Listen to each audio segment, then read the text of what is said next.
Alright, so we need to talk about the Skyrim Anniversary Edition updates, as it's worse than some people were expecting, but it's also better than most people were expecting as well. So the AE update, as I'll be referring to it, just released 2 days ago, and it has been receiving a lot of positive feedback, that is, from the people that can actually play it and are unaffected by the issues I'll be discussing in this video. And while you have to pay in order to get the majority of the new DLC content, all owners of the Skyrim Special Edition receive the update that released for it, as the Anniversary Edition is essentially just DLC for the Special Edition. The biggest issue with the Anniversary Edition, which most were made aware of before launch, and I even made a video on, was that this update was going to break SKSE 64 and mods that require it, meaning varying levels of rewrites for both SKSE 64 and SKSE plugins. Thankfully, Bethesda wasn't completely oblivious to the situation and gave the SKSE 64 developers early access to the update in order to work on the AE build of SKSE 64 ahead of launch, which, for those of you that don't know, released the same day of the Anniversary Edition itself, and I already have a video on how to install it and what you need to know about the specific build. And while it's not a full replacement of SKSE 64, as it's missing a vital function of the SE build, that being the plugin manager, it's sure better than nothing and fantastic work by the script extender team. It's also a great pro modding move by Bethesda, which is made even more respectable with everything that's going on with Take-Two DMCAing GTA mods right now. And thanks to the quick release of the AE build, people can continue using some SKSE 64 dependent mods such as Sky UI on the new update. That said, any mods that use the plugin manager functionality of SKSE 64 will continue being unusable on the new update. And there's quite a lot of them. So you'll have to wait a while for the script extender to add the functionality back, as it has to be rewritten, and then the mods will also need to be updated in order to support that rewritten plugin manager. So it'll take some time. What makes matters worse for SKSE 64 plugin mods is that a number of mod authors have unfortunately left the modding community since the last update for Skyrim Special Edition. The game hadn't received an update since November 2019, 2 years ago, so it makes sense that some have moved on, even long before the arrival of this update. What that means for their mods is that they're now left abandoned and will likely never be updated unless the authors come back to update it themselves or pass the project on to someone else, which has thankfully happened already for one essential mod. I think you'll recognize the mod name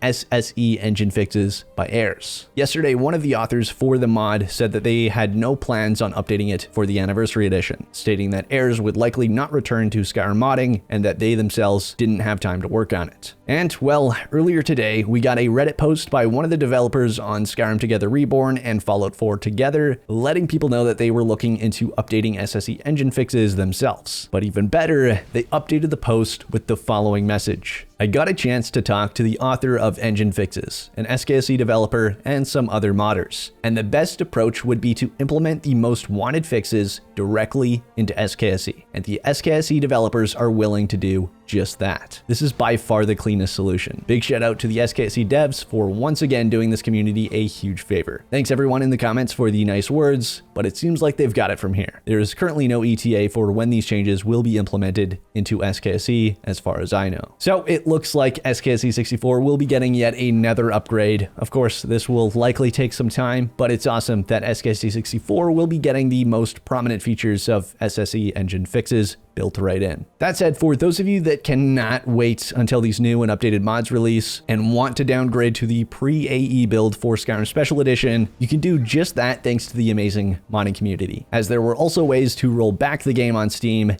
day one in order to continue using the SE build of SKSE 64 and mods that require it. This is great for people using mods incompatible with the new AE build of SKSE 64 or that are dealing with game-breaking issues on the new updates. More on that later in this video. One such way is the unofficial Skyrim Special Edition downgrade patcher by Helgari, which I also have a video on. Unfortunately, it only works with the English copy of the game, but it has already saved a lot of people's modded installations that were broken by this update. Again, modders saving the day. There is one major issue with downgrading the game though. Mod support. Of course, new mods will eventually release that will only work on the updated AE build of the game. That will inevitably happen down the road and for good reason, but that's likely a ways out from now. The issue right now is certain mods being updated and the associated mod authors not being keen on supporting the pre-AE version of the game. One such popular mod is the unofficial Skyrim Special Edition patch. The mod author in control of it has removed access to the pre-AE version and is only allowing people to download the AE-specific version of the mod. So now users have to dig up the hidden download page that Nexus now offers for archived files in order to use one of the most popular mods for Skyrim Special Edition. As for those of you that don't know, Nexus recently removed the ability for mod authors to completely remove their uploaded mod files. Ironically enough, it was done for pretty much this exact reason, so that authors can't remove content that people's games or mod lists depend on. So there are downsides of both upgrading your game and downgrading your game, but this isn't where the issues stop. There is one very positive upgrade that was potentially done under the hood of the Anniversary Edition, which Bethesda hasn't even mentioned, but it's having the negative side effect of breaking even more mods than what was anticipated. Mods that aren't SKSE 64 dependent and that are even available on console. As reported by Joseph Russell, mod author of the popular Lucian Companion mod, the Anniversary Edition update may have came with an upgrade to the loading of scripts, which means a potential fix to the script lag issues that have plagued the game for over a decade. I'll share Joseph's explanation as they're the one with the knowledge on what's going on.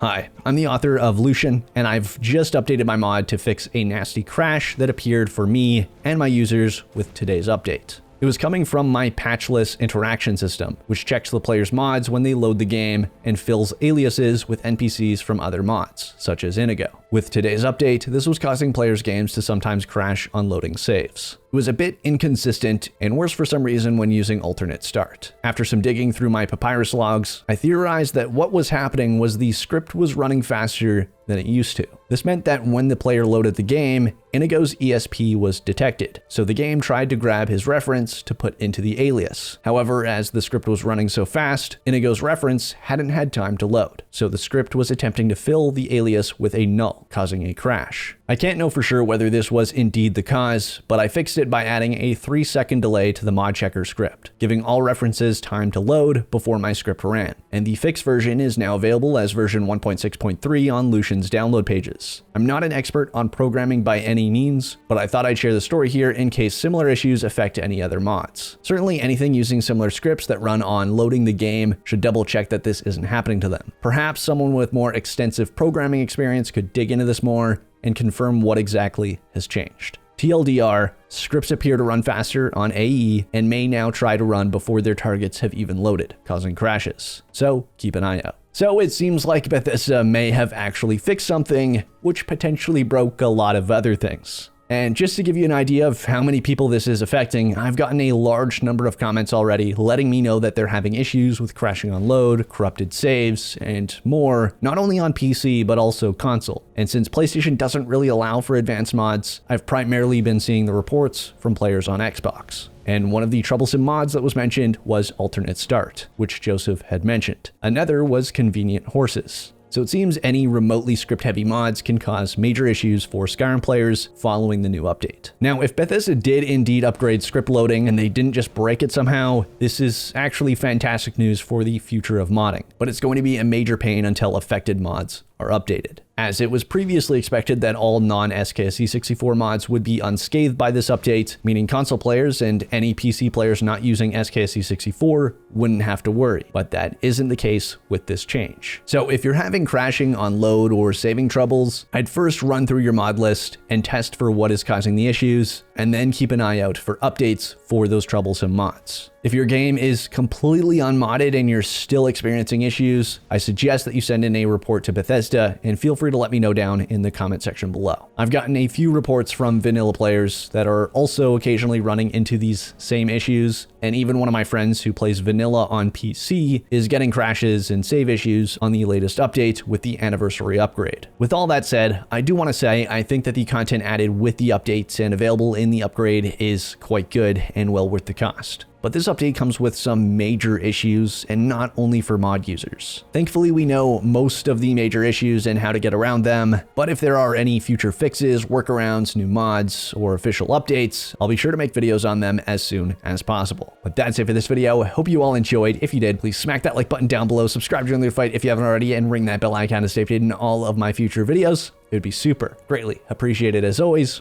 And until next time, this is Apoqsi, signing off.